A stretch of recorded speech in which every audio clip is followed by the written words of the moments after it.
Hello from Stuart Lee.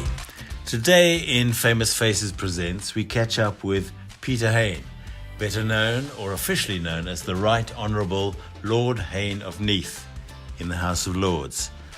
He grew up as a kid in South Africa. He then moved to England and he now sits in the House of Lords. He is determined to fight the state capture that has overwhelmed South Africa, and he talks all about that today. And I asked him, first of all, how things have changed in the South Africa that he knew as a kid.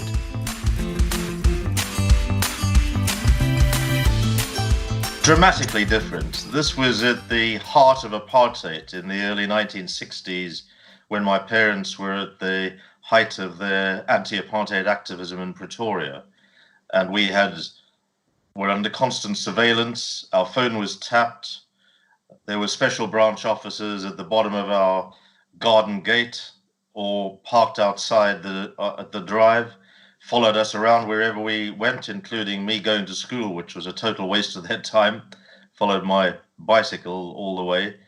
And my mom and dad were arrested and jailed for 2 weeks. I was 11 years old at the time and woken up in the middle of the night. A year before that, my brother and I had been woken up in the early hours with special branch officers searching through our sports files for incriminating evidence against my mom and dad, which they didn't have. Our files were sports clippings because we're sports mad young South African boys. So it was a very different South Africa. Nelson Mandela was in jail by 1962 after a trial, having been captured, a trial in Pretoria that my mom was the only white person normally in the gallery reserved for whites. The black gallery was packed, but she was usually the only one in the white gallery. And he would turn to her as he came into the dock and salute her with a clenched Amandla salute, and she would return that. So we were living a rather a life quite unusual for many of my relatives or my school friends' parents. They were extraordinary couple, my mum and dad, Adeline and Walter Hain. My mum born in Port Alfred and my dad born in Durban. How were you first aware that your parents were doing stuff which might be not the norm? Well, my mum and dad joined the Liberal Party of South Africa, which after the ANC and the PAC and the Congress of Democrats had been banned in 1960, was the only non-racial universal franchise political party that was then legal until it too was forced to disband in 1968. So when I was 8 years old, my mum and dad started to get really active in Pretoria in the Liberal Party there. And we were used to having meetings in our house with black activists coming to the house. That was unique amongst, again, any of my cousins or school friends of my age. There was a particular black activist, Elliot Mngani, who said that this is the first time he'd ever come through the front door of a white man's house because, of course, under apartheid, blacks were servants if they were anywhere near or in white houses, and they came through the back door. So quickly, from about aged 8, I would say, in 1958, I started to be aware my mom's and dad's political activity, helped them distribute leaflets in a by-election in Pretoria, and was aware that there was an old Gestetner duplicator in our house that was always having those old inky stencils, wax stencils, that my mom used to type news bulletins on in the corner of our living room. So things like that. Gradually, amidst a normal South African boyhood, white South African boyhood, absolutely fanatical about sport, playing soccer with my brother well into the dark hours until we couldn't see the ball anymore, making a cricket field in our front lawn, cricket pitch, learning how to play cricket, playing cricket later when I left Hatfield Primary School in Pretoria, where I was head prefect, and then went to Pretoria Boys High. I played cricket, initially rugby and then soccer, because that was my real passion for Berea Park first, but then mainly Arcadia Shepherds at So the did you, Caledonian Stadium. you ever dream of what did you see down your career path? Did you see yourself as a professional footballer? What did you have in mind? I would have loved to have been a motor racing driver. That was Really? pretty well Really? all I thought about being a Formula One driver, because my dad had taken me to the old Grand Central circuit Yeah. outside Pretoria in the late 1950s. And then when the Kyalami circuit was built in, I think, round about 1960, we used to go there quite regularly, particularly for the 9-hour race, which was an overnighter. We used to pull up our old Volkswagen Combi van and sit on top at Clubhouse Corner. So, yeah, I only thought about that sort of boyhood romanticism. I never thought I'd be politically active, although increasingly politics was part of our daily life at home. A mixture of normal, in the sense normal for white South African boys, of sport and outside activity, and devoted parents. My parents, besides being incredibly active politically, and my dad, a well-respected architect who designed hospital laboratories, were also fantastic parents in terms of normal parenthood of children, and there were four of us. So my dad would play cricket with us. He'd come and watch us play cricket or rugby when I played rugby at Pretoria Boys High, which was only for a year, and I gave it up. I didn't really like it. I saw it as the symbol of apartheid on the rugby field, as most black South Africans did, and I was kind of alienated from it. And I was really passionate about soccer, so I played that. And my mum and dad used to come and watch us until, of course, they were issued with banning orders, and that was another abnormality. My mum was banned first as the chief activist of the two. My dad had worked during the day, she's scurrying about Pretoria, bailing out detainees, searching for young defendants in court, and making sure their parents, who were around the court trying to find out what had happened to their teenage sons in their early teenage years, and things like that. My mum was banned in 1963, and that, of course, made her overt, open political activity impossible, because it was designed to silence you. And I remember that very clearly, age 13, the special branch coming and presenting her with her banning order. And there were many clauses in a banning order, pages and pages of them. You were restricted to meeting more than one other person at a time. Goodness. So after... outside the house? In or outside the house. I mean, this is excluding her family. Okay. But when you speak of our house, we used to hold diplomatic parties in our living room. It was a modest home. We were not in any way well off. We were on a modest income. But we used to hold diplomatic parties for the foreign ambassadors, so that the American ambassador and the rest could meet black activists in the main that they didn't have an opportunity to meet. And my mum and dad used to entertain them and do the introductions and be at the heart of the party. But when my mum was banned, she couldn't be in the living room with everybody else, including my dad, who was left to do the hosting on his own.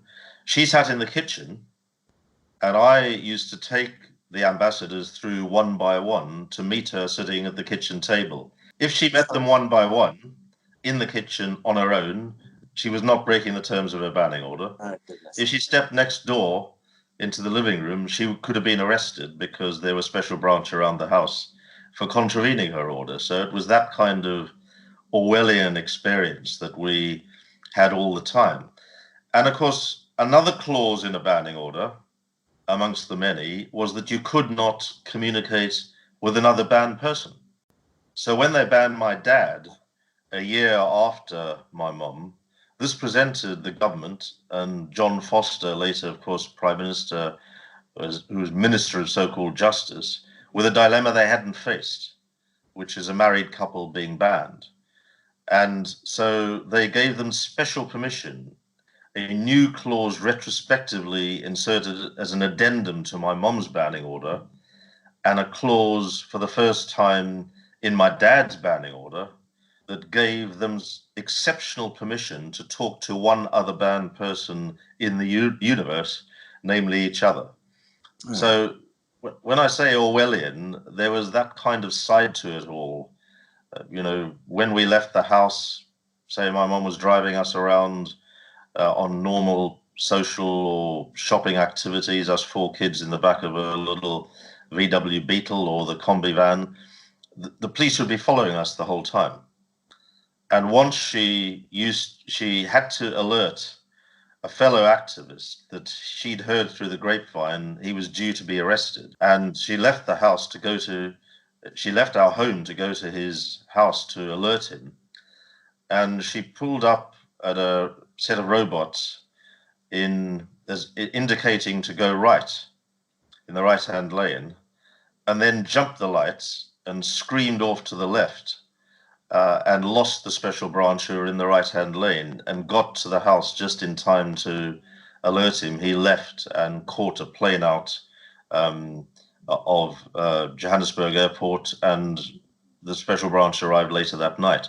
So there was all of that going on in our house at the same time as a normal boyhood. So we had a juxtaposition of the abnormal with very loving, supportive parents, and the normal, as they looked after us, and we played with our school friends and our cousins as well in Pretoria until my mom's older brother stopped that happening.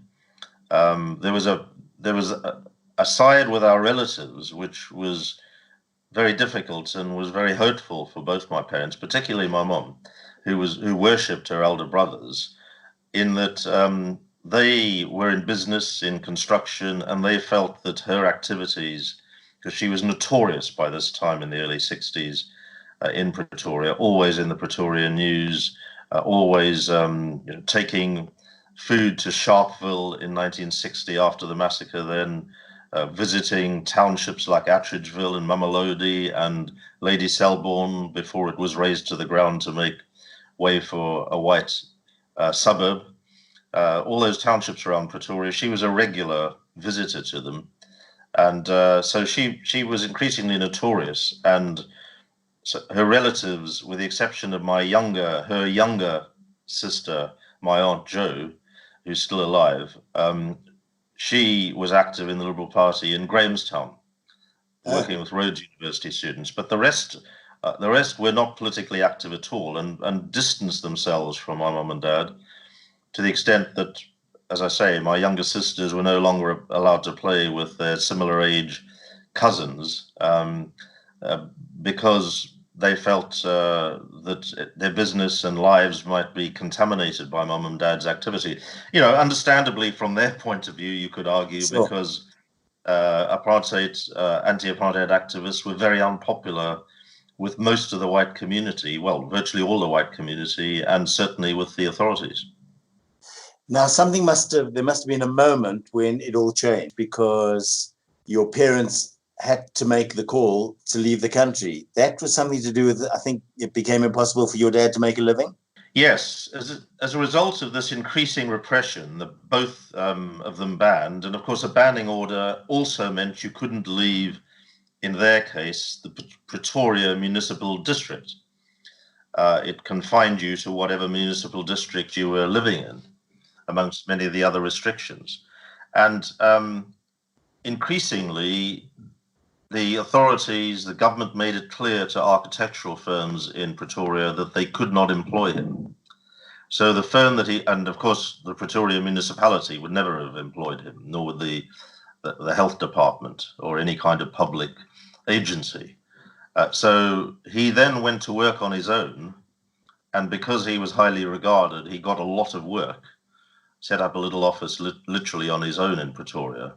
And when the special branch found out that he was still getting work, they identified who he was getting it from and stopped them doing that as well.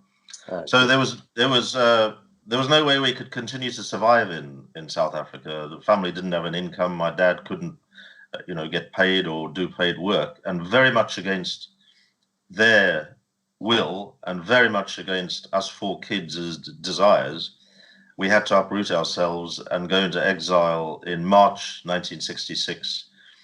We took a train from Pretoria, watched by the special branch onto the train, given one-way exit permits, not allowed to come back to the country, and we're on the train all the way down to the dockside in Cape Town.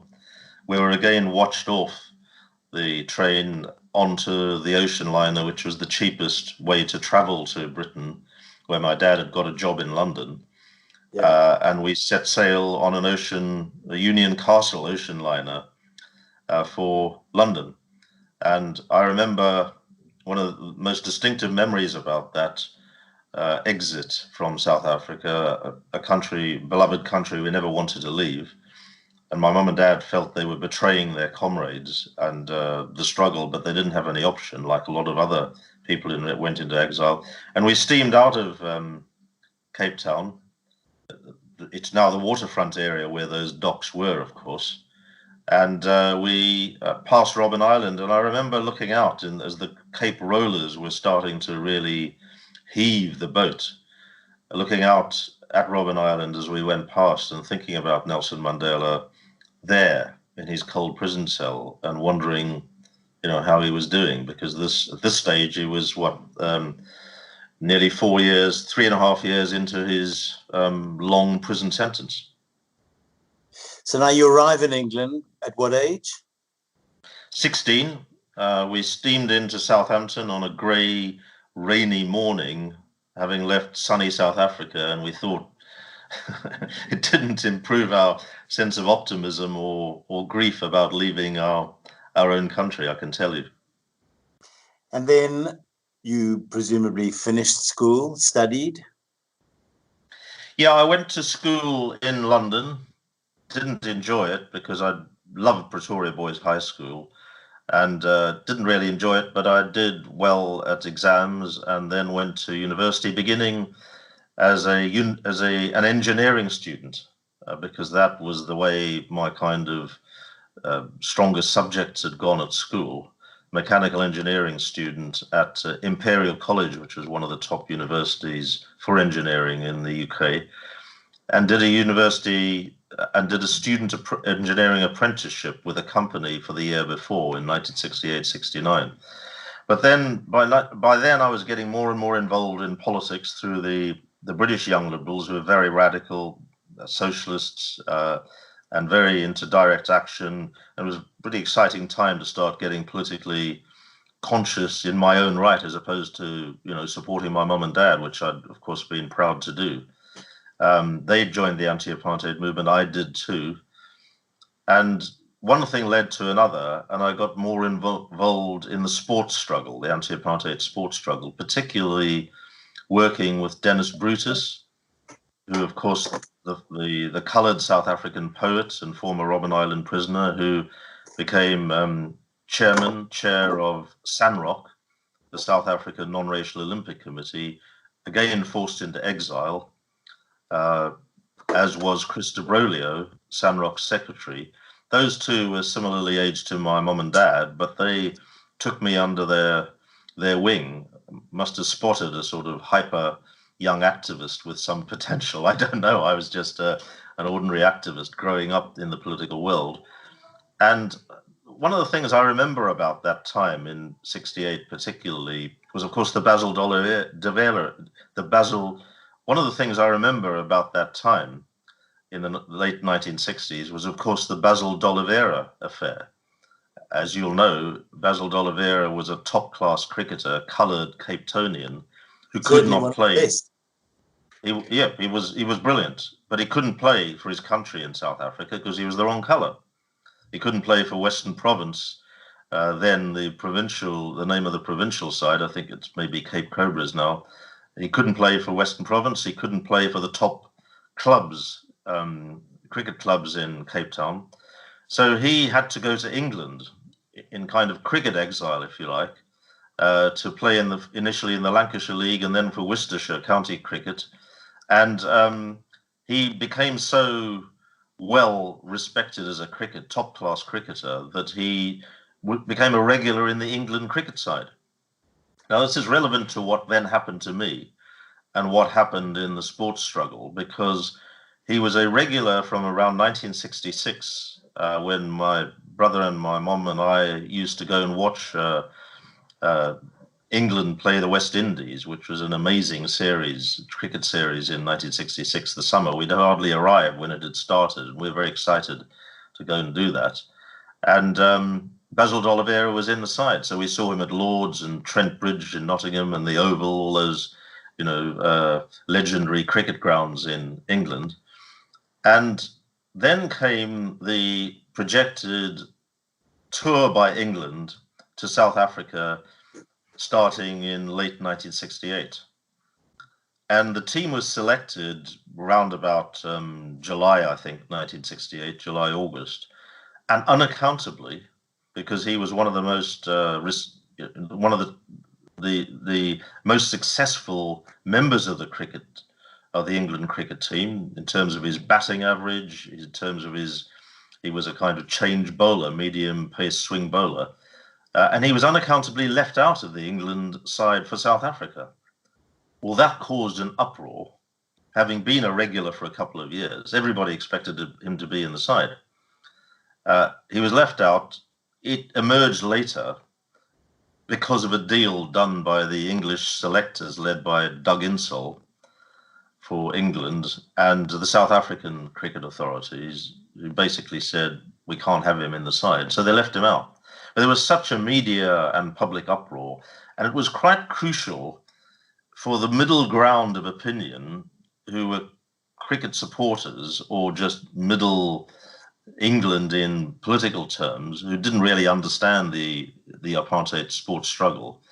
It was an important change maker in people beginning to understand the reality of the unique intrusion of politics, in this case, vicious racial politics, into the heart of South African sport, the Basil D'Oliveira affair.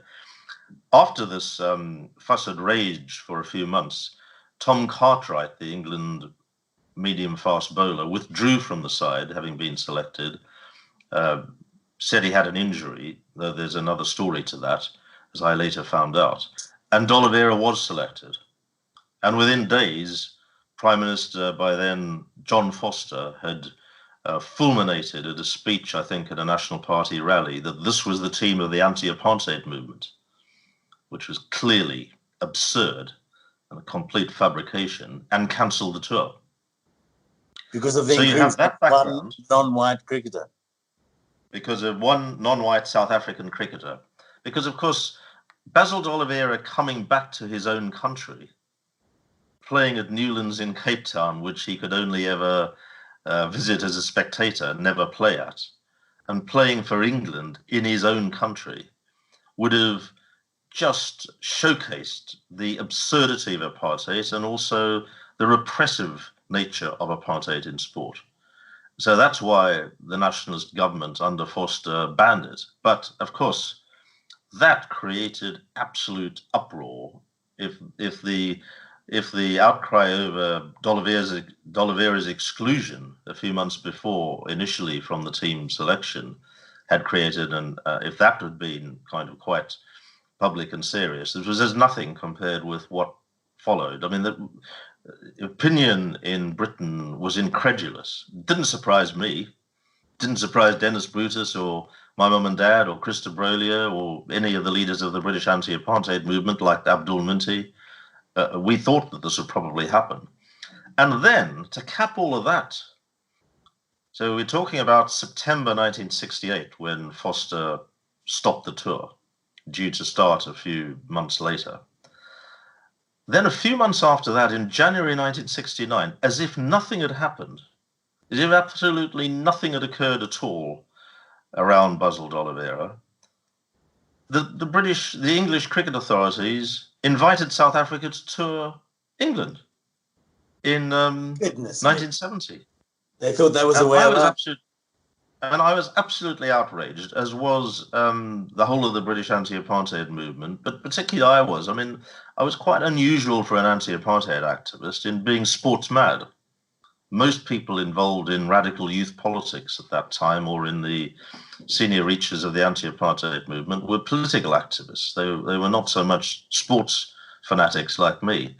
And so I issued a public statement. I was then a press officer for the southeast region of the England of the Young Liberals, and I issued a press release off my own bat saying that we'd disrupt the tour if it came, and that was a threat of direct action, of non-violent direct action, that initially came from me, and which led later on, the following year in 1960, well, sorry, the same year, in September 1969, to the launching of the Stop the 70 tour campaign, focused on the stopping of the 1970 all-white South African cricket tour.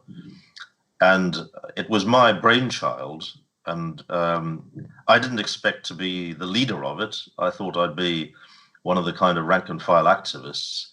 But Chris de Broglie and Dennis Brutus particularly encouraged me to be the chair of it. And we formed this committee and launched it at a press conference and threatened to disrupt the tour with direct action. And we had realized a bit late in the day that the Springbok rugby team was due to tour the following month, beginning at the end of October, with a match against Oxford University. So I announced that we would disrupt the Springbok rugby tour in order to pave the way for building a mass campaign to cricket tour. And when I pledged this, I was pretty confident we could do it. I kind of felt it instinctively, but we didn't have a proper organization. The British anti-apartheid movement, though it was affiliated to the Stop the 70 tour campaign, was a conventional pressure group, writing letters, delegations, organizing pickets, rallies in Trafalgar Square, demonstrations outside sports grounds, and so forth. It had never supported or engaged in direct action, militant action, and was very nervous about it, and in fact tried to persuade me, its leadership did, to not to kind of set up the Stop the 70 tour campaign, but I went anyway. And very quickly it all snowballed, as I'd hoped it might, and I found myself a notorious national political leader in Britain, as rugby matches were assailed by thousands of demonstrators invading the pitches, placing siege to the ground outside or the Springboks hotels and things like that. Each one of the 25 match tours had demonstrations against it. Many were disrupted. And if you talk to, for example, Tommy Bedford, the vice captain of that side, that 1969-70 Springbok side, the all-white Springbok side, he will tell you that it was horrible being on the inside of that, and quite unlike any other experience of a Springbok tour, any of the players led by Davy de Villiers, of course, subsequently and a member of the apartheid government, and a member of the Broederbond, that any of them had ever experienced. And that set the tone for the build-up to the cricket tour, which, to cut a long story short, though I could go into the detail, resulted in that cricket tour being stopped because it would have been wrecked, and there would have been public disorder on a massive scale, damage to race relations, and a whole lot of other factors, which caused the Labour government at the time to request the England cricket authorities to cancel the tour, which they reluctantly, very reluctantly, eventually did. And we got 100% victory out of that. And I was by then, public enemy number one in I was going to say, in the South African media. You were a hero amongst the anti-apartheid movement, which I don't know how big it would have been in England. I mean, how politically aware were people without the benefit of modern day communications? Oh, by the time we were ready to physically stop the cricket tour, the movement had grown to about 100,000 people. It was huge, because unlike a lot of other protests, for example, that I joined against the Vietnam War or against apartheid or against Ian Smith's illegal independence declaration and rebellion in the old Rhodesia, because this was all happening in the late 1960s, they all focused on London. These matches, the Springboks initially, and so it was intended the cricket team, were all over the country. They were going to Manchester and Scotland and Wales and different provincial towns and cities in England. So you could mobilize local people. They didn't have to get on a train or a bus or a coach to get to London. Right. And that increased the size and the energy of the campaign exponentially compared with a normal national campaign, because you could do it on your own doorstep. And that's what we did. And I'm actually, funnily enough, writing about this at the moment, because next May, is the 50th anniversary of the stopping of the all-white South African cricket tour. And I'm co-authoring a book called Pitch Battles, Protest, Play and Prejudice, with Andre Woodendal, the renowned sports historian in South Africa and former anti-apartheid resistance activist himself in the country. So we're well through writing that, and it'll be published in May next year, and will be a 50-year commemoration of that campaign. Now take us on a whirlwind telescopic trip through your political career to where you ended up, where you are now in the House of Lords, or I'm not saying you've ended up, but where you are in the House of Lords. And then I want to talk to you about what you've been doing in South Africa's name from the House of Lords. Well, when I became publicly notorious, especially amongst the white community in South Africa, but frankly also in Britain, where the right wing hated me, there was a lot of racism there at that time in Britain. Fascist groups and Nazi groups were very active, and I was a real hate figure and received a lot of threats. And rugby supporters and cricket supporters, particularly those of a small c conservative political bent, hated me as well. I mean, the level of notoriety and hate should not be underestimated. On the other hand, I had a lot of support from people of more liberal, radical, or left-wing persuasions. And in South Africa, a tremendous amount of support from black South Africans who smuggled surreptitious messages out to send solidarity messages. And of course, the ANC was involved in the campaign in London. ANC members like Aziz and Esop Pahad, for example, subsequently ministers in the Mandela and Mbeki governments. And Ronnie Kasrils, of course, another subsequently minister and underground chief for the Umkhonto Isizwe MK. He was active in London as well. So there was that milieu going on. But I never thought I would ever end up as an MP. And when I did end up as an MP, elected in 1991, this is 21 years after the Stop the 72 campaign, I never expected to be a government minister. I was always a bit of a rebel and independently minded, who expressed my views, and party leaders didn't particularly enjoy those views sometimes. So I used to get raps over the knuckles, including even when I was in the cabinet. But I was appointed by Tony Blair right at the beginning of his government, Labour government, in 1997, and enjoyed 12 years of different jobs, from in Wales to the only British, to Britain's Africa minister, the only African-born British Africa minister that there's ever been, and maybe will ever be, who knows, and found that extremely interesting, also covering the Middle East, negotiating in the United Nations Security Council, chairing it on a number of occasions, and negotiating international treaties to ban landmines, for example, also to ban the trade in blood diamonds, which were used to fuel wars in Angola and Sierra Leone and in the DRC, paid with the arms paid for by blood diamonds. And when I was Europe minister, I negotiated an international treaty there as well.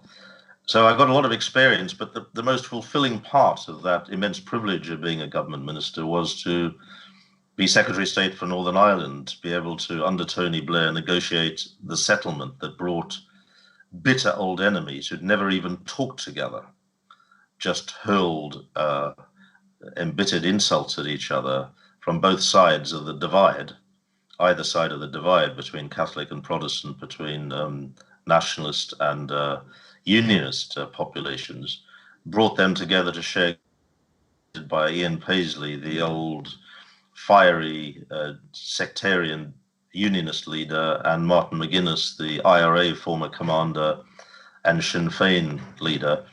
And that was extremely fulfilling, very hard work.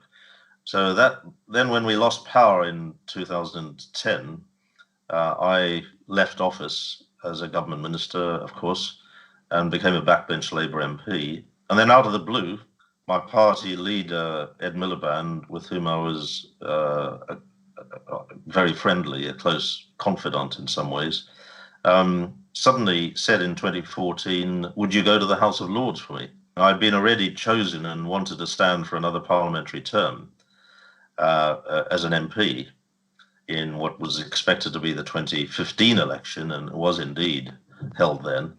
So this was a year before, and it was like a bolt from the blue, and I had to have a real, think about my future, sort of meaning of life kind of moment. And I'd never thought about going to the Lords. I always believe it should be elected, or at least 80% elected, as I still do now, because it's entirely appointed, apart from some hereditary peers, which is an historic anachronism, which is absurd. Anyway, to cut a long story short, I actually decided, well, I wasn't enjoying backbench life in Parliament as much as I had, or anything like as much as I had 12 years in government. Very few MPs get the opportunity and the privilege to be 12 years a government minister. I really enjoyed doing things and making a difference, which has always been my watchword. And so I decided to go to the House of Lords and was introduced there late in 2015, and the rest is history. So I think you've come much more to prominence for a couple of reasons. One for maybe not so good a reason, which we'll talk about in a little bit. You have taken up, I think where so many South Africans who live here full time just have failed, you made it your task, you made it a challenge that you set about personally to bring to attention, and I'm talking in relatively recent times, the state capture issue, which has almost brought our country to its knees. In fact, I think we're on 1.5 knees at the moment, half a knee remaining. How did you decide to do it? And did you not realize the enormity of what you'd be taking on? Well, this was more being in the right place at the right time than deciding this is what I intended to do.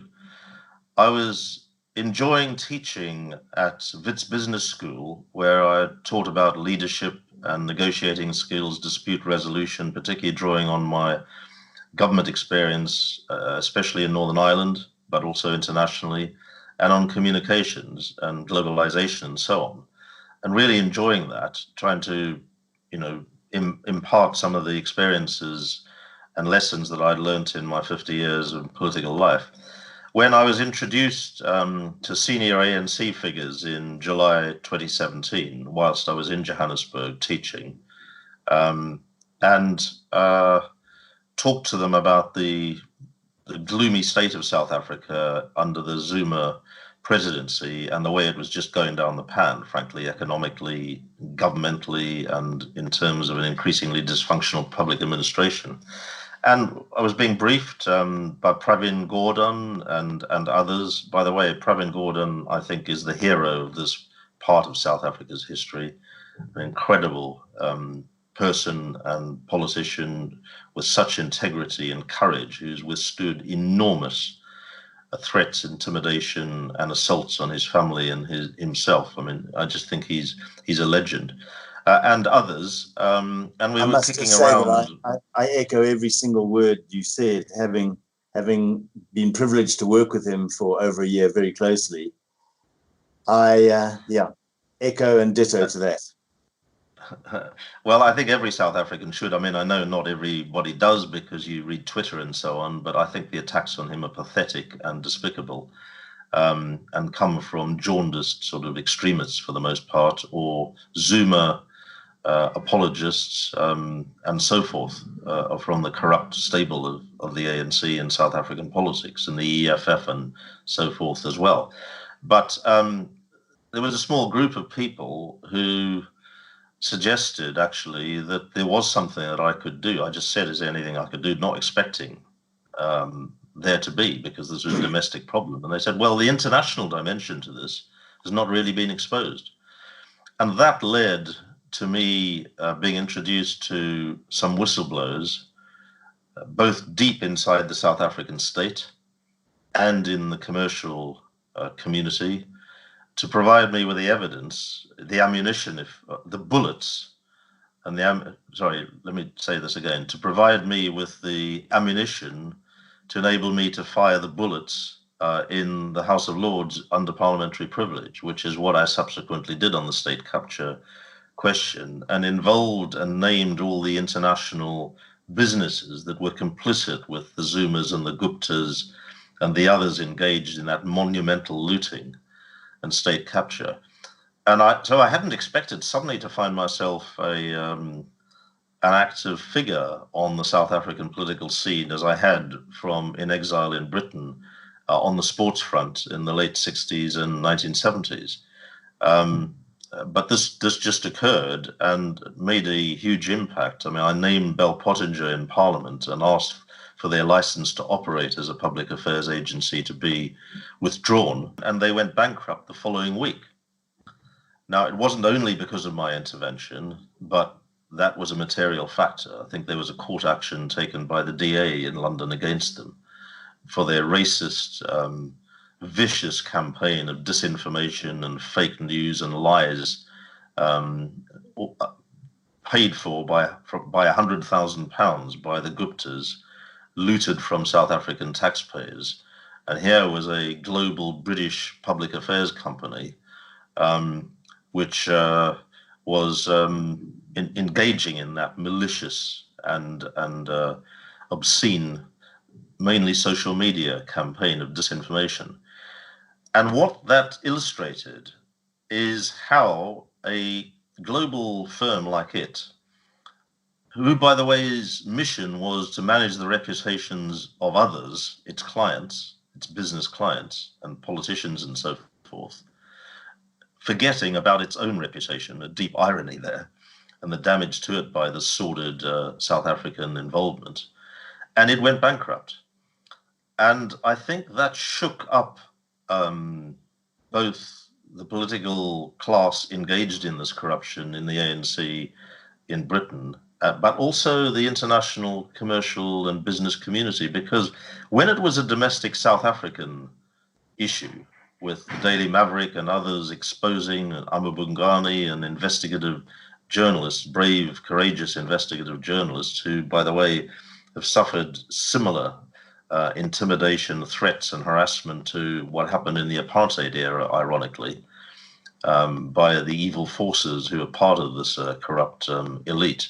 That was one thing. It might have been in the South African media, as you'll probably recall, every other day in the kind of 2016, 2017 period. But when it became, as a result of my interventions, on the front page of the Financial Times in London and globally, of the New York Times in New York and The Economist magazine, all of whom took an interest after I'd named HSBC and Standard Chartered and the Bank of Baroda and corporates like McKinsey and KPMG as all being complicit in this corruption and looting by basically facilitating money laundering in the case of the banks, and by working for the Guptas in their state capture operation, advising them and extracting fat fees in the process.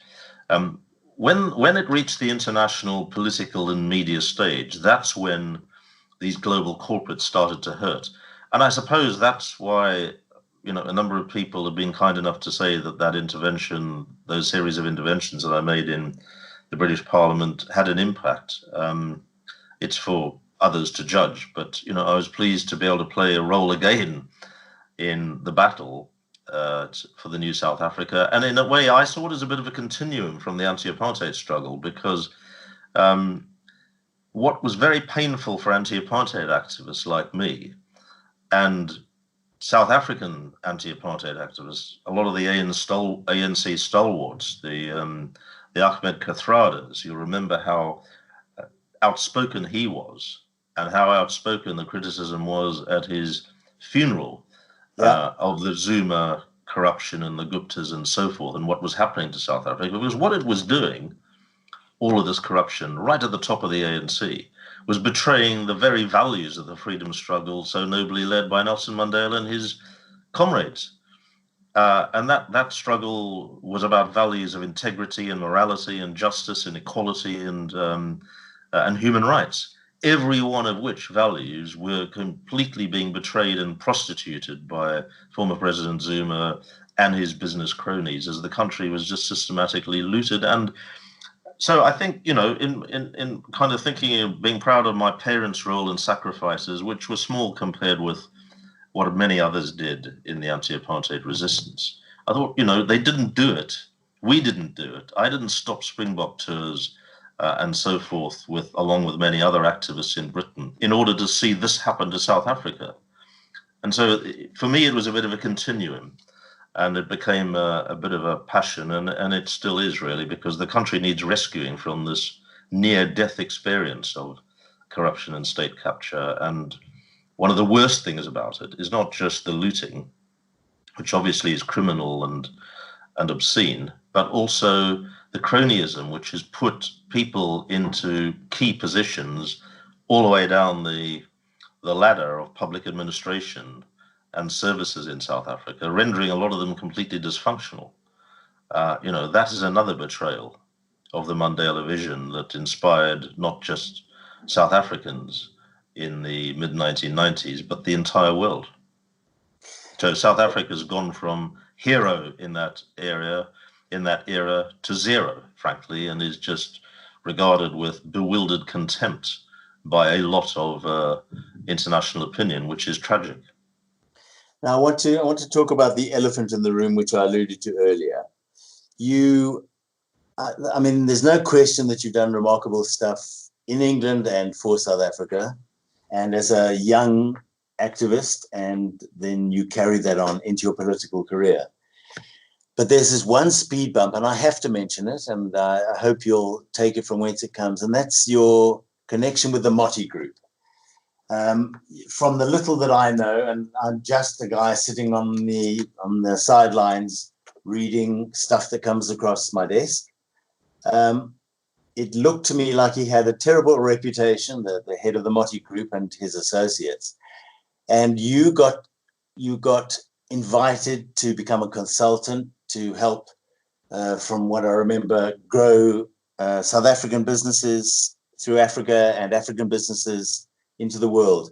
Tell me about that and why you did, and was it a mistake?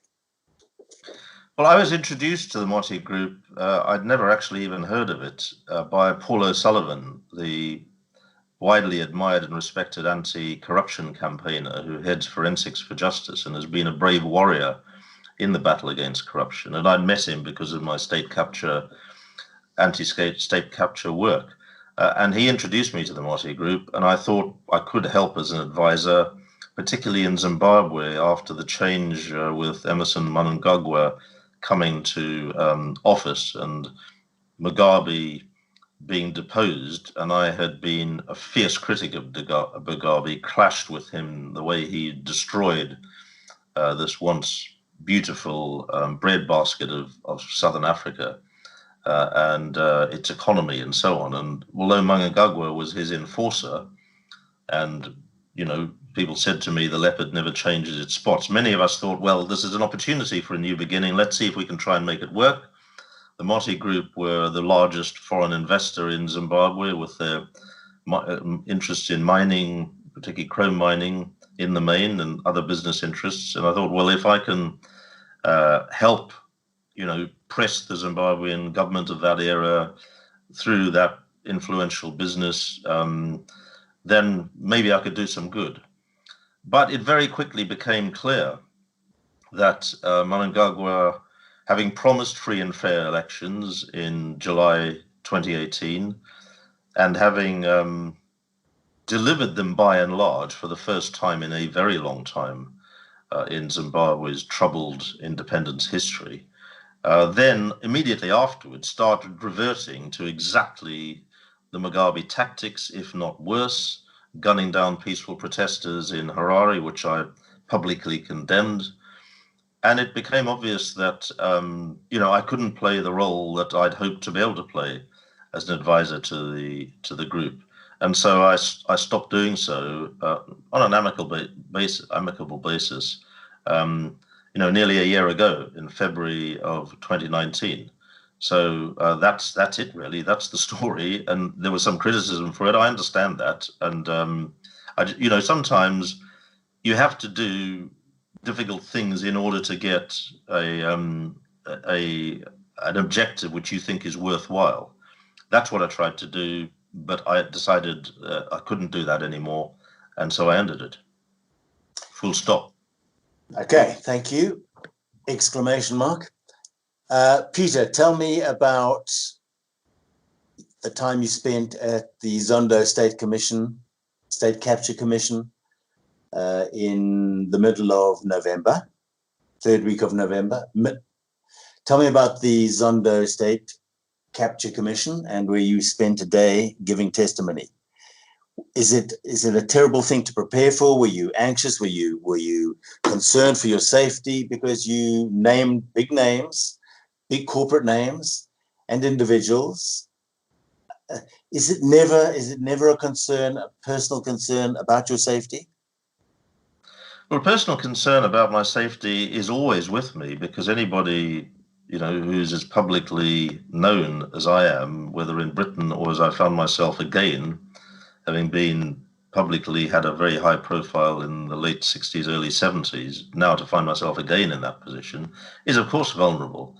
And given that there are dark, sinister criminal forces, mafia forces, behind a lot of the state capture in South Africa, and they're still around, and they're trying to get back power again and trying to undermine President Ramaphosa, who's hugely respected around the world, and by me as well. I have been concerned about my security. My wife, Elizabeth, particularly concerned and anxious about it. And, in the old days of the anti-apartheid battle, I was sent a letter bomb in June 1972 at the family home where I was living with my parents still, by the South African security authorities, of the kind that assassinated Ruth First, the noted ANC activist in Maputo University, and killed many others around the world. Fortunately, mine had a fault in the timing mechanism, and Scotland Yard's anti-bomb squad, which was fighting IRA bombs at the time in London in 1972, came and dismantled it and took it away and made it safe and said it was powerful enough to blow up the whole house. And I've had various other threats and attacks on me over the years. But when I was approached in mid-2019 to give evidence to the Zondo Commission, it was on the basis, an exploratory basis, to see whether the international dimension, which hadn't so far really been covered in its deliberations and its important deliberations, which had focused mainly on evidence given on domestic state capture and corruption and looting. There was the international dimension to this, which of course I'd covered in Parliament in 2017, 2018, and exposed some of it in the British Parliament. So I didn't know whether I could help or not, but I was able to get the assistance of expert asset tracers, lawyers, and other forensic financial specialists who work and are very well informed and have considerable professional expertise in tracing looted money around the world.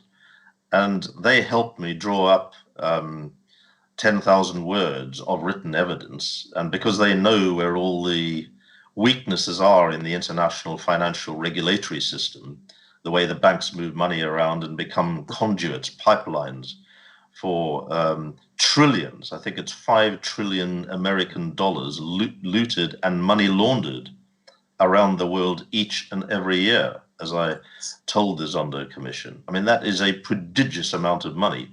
5 trillion American dollars money laundered around the world. That's everybody doing it. The Guptas are only a tiny part of it. But I was able to get their expertise to put in a quite a weighty document to the Zondo Commission, and when they received it, they said they'd like me to give evidence, which resulted in the appearance on Monday, the 18th of November, where I spent nearly 5 hours giving evidence. And I was pleased to do so because, I think that the focus has understandably and rightly been on the corrupt ministers, the corrupt politicians, the corrupt MPs, the corrupt councillors, and others in the political world who were part of this terrible episode in South Africa's history, along with the businesses, because it's always taken two to tango. You can't have political corruption just in its own world if actually the businesses are not offering any bribes and kickbacks in order to win contracts, as they all were, and for all I know still are in some parts of South Africa. I wouldn't be surprised, because this cancer of corruption is deep in the system. And so, I was particularly focused on the way that the international corporates had been up to their necks in this. The HSBCs, the Standard Charters, the Bank of Barodas, as I gave evidence to the Zondo Commission, they were the pipelines for the Guptas to money launder out of the country on an absolutely gargantuan scale. Sometimes clean it, shift it around through Hong Kong and Dubai, tax havens in the Caribbean, and in some cases bring it back into the country, as happened with that public money for the Estina farm poverty-stricken workers in the Free State that was then came back in to pay for a lavish shindig in Sun City. So, I mean, I just found all this absolutely outrageous, and all of the corporates and the professional enablers, the KPMGs, the McKinseys, the SAPs, Bain and Co, Hogan Lovells, all these international respectable so-called global businesses and legal firms, they were the ones that made all this possible. They set up the shell companies. They advised on how to do all this money laundering, and they did the soft audits. And in the case of Hogan Lovells, whitewashed corruption in the South African Revenue Service. In the case of Bain and Co, actually coached Zuma's appointee, Tom Moyane, on how to basically dismember the South African Revenue Service and let the bad guys off scot-free and collapse its revenues. I mean, I just felt that needed to be focused on, which is what I did, but also with this forensic expertise that explained why it was so crucial to the whole domestic state capture, corruption, shameless looting that South Africa suffered from. Strikes me there are two things that came out of your testimony, and two things that really we all need to focus on. One is trying to get as much of the money back, and they're obviously expert at hiding it. But in the same way, I think Praveen Gordon at a recent event said, you guys are expert in the financials and how these routes are set up. Give us your assistance to help us get it back. If you can set up the route, you know what to do, you know how it works, so maybe, do it in reverse. Do you think any of those named and shamed companies that you've mentioned are likely to offer their services? Because we don't have the money to pay for it because there's nothing left. Don't you think that's the least that they could do? Yes, Pravin is right. He's absolutely right. That's what they should do. That's how they can repay their debt and some of the fat fees that they earned in this shameless looting. There is also the example that I mentioned to the Zondo Commission that might have been overlooked in the sort of volume of evidence, but I think it's really important. The Nigerian government has commissioned these lawyers and forensic experts. As it happens, these are London-based who are experts in this asset recovery, to recover $1.2 billion US looted as part of an oil scam under the watch of Shell International, the Italian oil company ENI, and I think it's JP Morgan, the international bank. So they're in the frame for having assisted all of this. Now, as I understand it, the Nigerian government's already got back 70 million of that, 1.2 billion. There's a long way to go. But the way these people work, and I found out about this earlier this year, the way these asset recovery agencies work is they work on a kind of no win, no fee basis. In other words, they only get paid if they recover the money and then a negotiated proportion of it. Now, I think that's worth looking at for South Africa, because if the Nigerian government kind of commissioned it successfully, why not the South African government? So that's one option, because of course, one of the problems that the South African state now, at least largely under President Ramaphosa's values of integrity, and he's trying to clean it up, but they lack resources. The National Prosecuting Authority has been hollowed out. It's very short of resources. So the other agencies, the police have been distorted, in the way they were under apartheid, ironically, to protect the bad guys rather than go after them and target some of the good guys. The public ombudsman, completely different to the public protector, completely different to Thuli Madonsela's renowned work as public protector, and the way she gained so much respect for her integrity and courage. I mean, to find the current public protector targeting the good guys like Pravin Gordhan and turning a blind eye seemingly to the bad guys, I just find astonishing. So, the point I'm making is that South Africa's institutions, admirable constitutionally and on paper, have been hollowed out and impoverished, and don't necessarily have the ability to get all this money back. So there to be more creative other ways of looking at it, including some of the corporates that assisted with this looting, including the banks. They should be part of assisting the government. But there are these other kind of innovative opportunities that I think are worth looking at. And finally, because I know you've got to move on, in the last 5 minutes, summarize for me what you think needs to happen globally, locally and globally, to stop this kind of stuff happening. You talk about lifestyle audits which actually make a difference. If you bought a car, just show us how you paid for it. It's easy. If car dealers are not supposed to allow a suitcase of money to buy a car. It still happens. What do we need to do? Because if you've got nothing to hide, you'd be very happy to do it.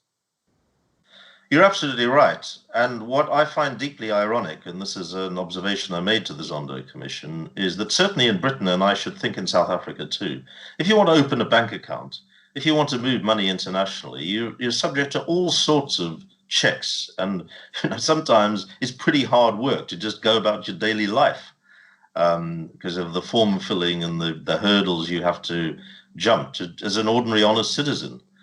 And somehow these global criminals, the Guptas and others, were able to just circumvent all this. And the standard banks and the standard chartered banks and HSBCs, and above all Bank of Baroda, which is, by the way, an Indian government sponsored bank, and that's another story.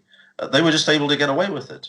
So, I do think it's incumbent upon the international financial system to clear up their act. And yet I do think lifestyle audits are important, especially for public officials. I think there should be reforms, and I suggested these to the Zondo Commission, to actually nail individual managers, senior managers in these banks and global corporates who allow money laundering in the future, so they don't do it. It isn't just their bank that might be fined or its license questioned or maybe suspended, as ought to happen, but it's also them. So that all these professionals, the lawyers, the accountants, the auditors, the financial advisors, the bankers, all these people doing normally, in the normal run of things, important professional and respected jobs, who made all this possible. Because the Guptas couldn't have looted, and nor could the Zumas on their industrial scale without the assistance of all these professionals. They ought to do their jobs properly, the law to be changed and the regulations strengthened, some of the ways that I suggested perhaps to the Zondo Commission. And the international banks ought to tighten up their act and particularly, if I may, explain this question of client confidentiality that they hide behind. And I did spend some time on this at Zondo, particularly criticizing Standard Chartered Bank, who put in an absurd bit of sophistry by way of response to my criticisms in my written evidence, because the Zondo Commission gives people and entities you criticize in writing the opportunity to respond quite properly.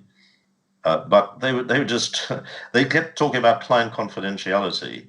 Well, client confidentiality for the likes of you or I, Stuart, or the average honest citizen, is something we should be entitled to respect. But client confidentiality that protects global criminals in their money laundering, as in the case of the Guptas, should not be protected. The banks should open up their accounts to the authorities and to other banks and share information. And new regulations have been brought into Britain to try and achieve precisely this. But they hide behind client confidentiality, as they did to me when they came to see me, sort of all worried after I'd exposed them in the British Parliament, HSBC and Standard Chartered and McKinsey and KPMG in particular. They've got to decide which side of the integrity fence they operate on. If they're protecting financial crime, they're on the wrong side of that fence. So I think there's a whole set of reforms needed here. And the global corporates should certainly help in doing that. And the other thing we need, and we need it quickly, and it should have happened already, is countries and jurisdictions like Hong Kong and Dubai and the tax havens in the Caribbean and the Indian government, because the Guptas moved between Dubai and India. They have properties in both jurisdictions. They spent, in the middle of 2019, 400 million ront on a wedding for two of the sons of two of the brothers. 400 million ront on a single wedding for two of the sons. Where did that money come from? South African taxpayers, spent in India. Properties bought in India, a temple built in India on the basis of looted funds. What are the Indian authorities doing about it? What is President Modi doing about it?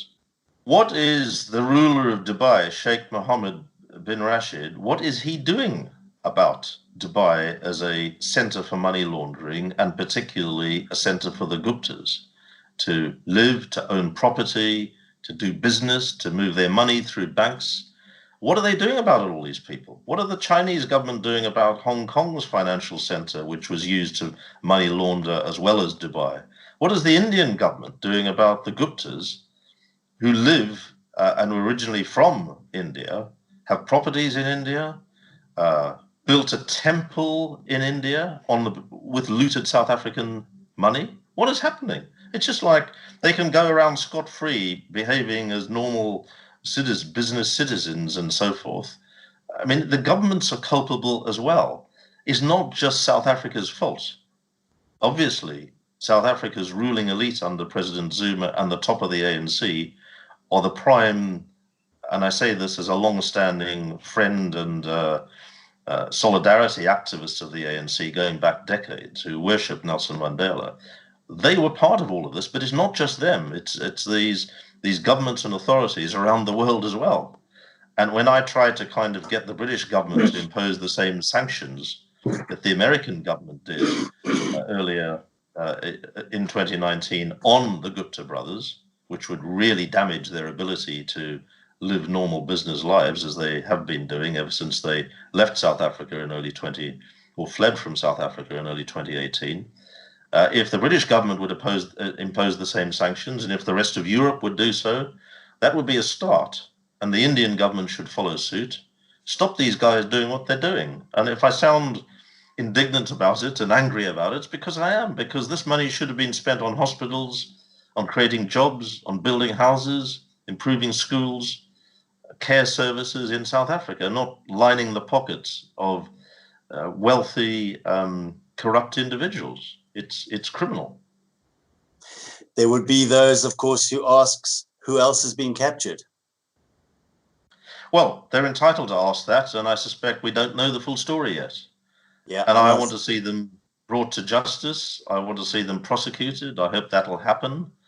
I know there's a determination from President Ramaphosa downwards to do it, but sometimes I think, sometimes the decision making, even under President Ramaphosa, and I know he's hemmed in because he was elected only by 179 votes, was it, out of 5,000 at that ANC conference at the end of 2017. His mandate was a slim one, and he's still fighting the bad guys at the top of the ANC who are trying to get back into dipping their hands in the gravy train, and clambering aboard it. He's got severe problems, particularly with a hollowed out set of state institutions and capacity. I mean, the damage that's been done has been exponential.